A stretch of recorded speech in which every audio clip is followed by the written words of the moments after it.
कहानी का नाम है धूर्त साहूकार। रामशरण नामक व्यक्ति बहुत बड़ा सेठ था। नगर में उसका बड़ा सम्मान था। संयोगवश एक दिन उसके पास एक साथ तीन हुंडियाँ आईं। उन हुंडियों के भुगतान के लिए उसे लगभग 3 लाख रुपए की आवश्यकता थी। उसके पास रुपया आने में 5-6 दिन की देर थी। रामशरण अपने मुंशी को हुंडी वालों का हिसाब मिलाने के लिए कहकर रुपयों का प्रबंध करने के लिए घर से निकला।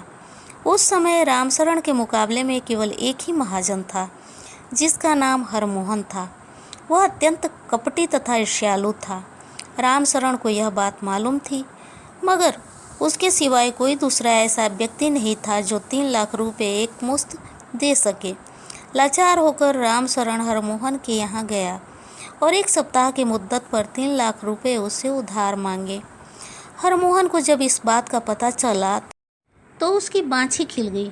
वह रामशरण को नीचा दिखाना चाहता था।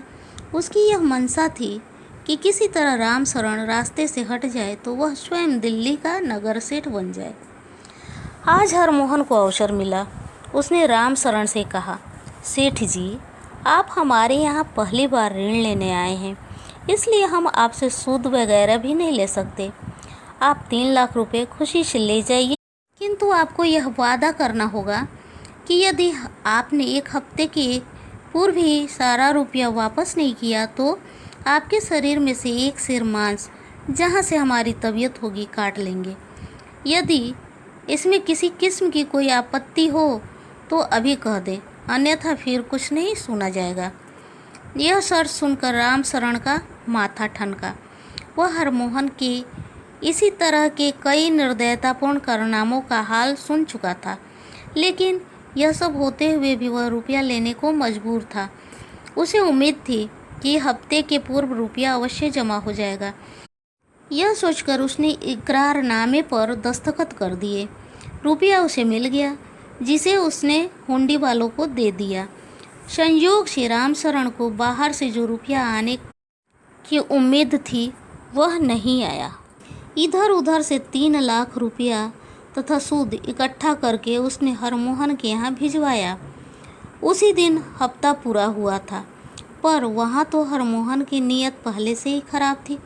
उसने यह कहकर रुपये वापस कर दिए कि हफ्ते से पूर्व रुपया लौटाने का वादा था, इसलिए शर्त के अनुसार अब मैं 1 सिर मांस लूँगा और मैंने अदालत में नालिश दायर कर दी है।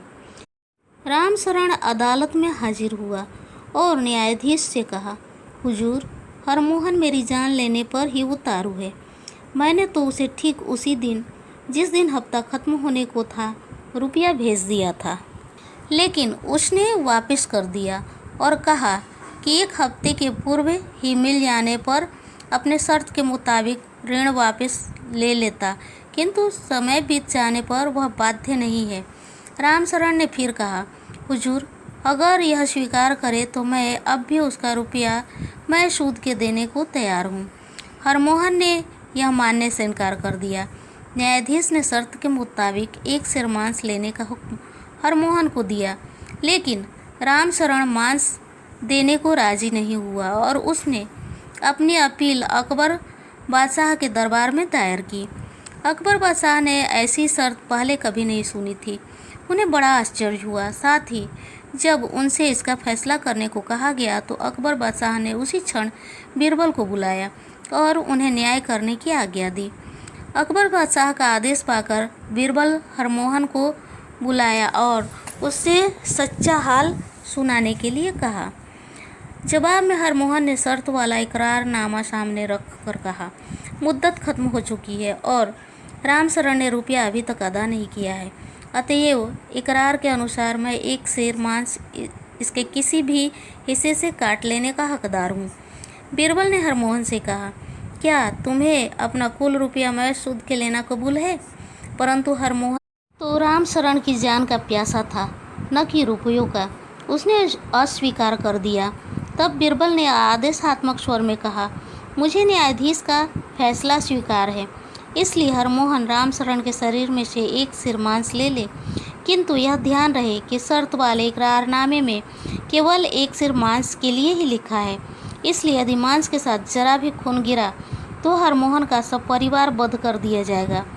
अब तो हरमोहन बहुत घबराया और उसने बिना ब्याज लिए अपना रुपया मांगा। इस पर बीरबल ने कहा, नहीं, इकरारनामे की शर्तें तुम्हें माननी ही पड़ेगी। अंत में जब हरमोहन बहुत रोया, गिड़गिड़ाया और अपनी करतूत के लिए क्षमा मांगी, तो रामशरण ने, जो स्वभाव से दयालु और परोपकारी था, बीरबल से प्रार्थना की, हरमोहन को अब बुद्धि आ गई है, अतः इसे कुछ दंड देकर छोड़ दिया जाए। तब बीरबल ने आज्ञा दी, हरमोहन अपनी लड़की का विवाह रामशरण के लड़के से करे और दंड स्वरूप उसे लाख रुपए दहेज में दे। इस आदेश को हरमोहन ने सहर्ष स्वीकार कर लिया। इस प्रकार बीरबल ने एक नेक और ईमानदार आदमी की जान बचाकर बेईमान को सबक सिखाया।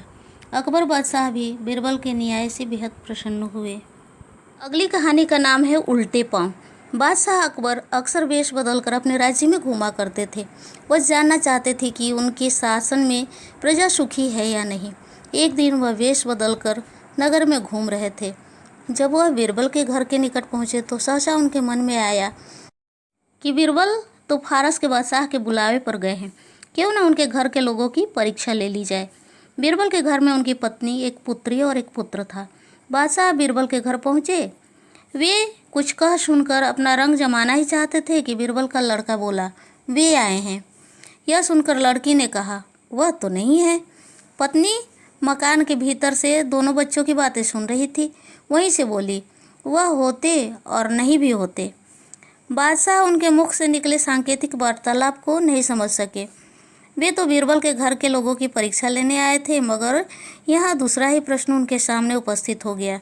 वे उल्टे पांव लौट आए। अगले दिन दरबार में उन्होंने दरबारियों के सामने इन तीनों बातों को रखा और इसका मतलब पूछा, किंतु लाख प्रयत्नों के बाद भी कोई इन तीनों बातों का मतलब नहीं बता सका। 2 दिन बाद बीरबल लौटे। बादशाह ने वही तीनों बातें उनसे पूछी। बीरबल ने तुरंत उत्तर दिया, आले जहाँ।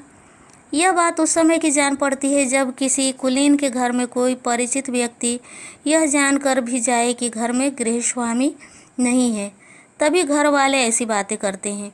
यानी पहली बात, वे आए हैं का मतलब है कि बैल आए। दूसरी बात, वह तो नहीं है का मतलब यह कि उसके सींग नहीं है। और तीसरी बात, वह होते और नहीं भी होते का मतलब है कि किसी बैल के सींग होते भी हैं और किसी के नहीं भी होते हैं। बीरबल ने आगे कहा, इन तीनों बातों से यह शिक्षा मिलती है कि बिना गृहस्वामी के घर में रहे उसके घर में कदापि न जाया जाए। यह तो हुई अपरिचित की बात, किंतु यदि परिचित भी हठधर्मी से ऐसा करे तो उपस्थित घर वालों द्वारा ऐसी बातें कहकर उसे इशारे से आगाह कर देना चाहिए। यह सुनकर बादशाह चुप हो गए। उन्होंने अपनी मानसिक लज्जा को प्रकट नहीं होने दिया, पर मन ही मन बीरबल तथा उसके परिवार के लोगों की बुद्धि की प्रशंसा की।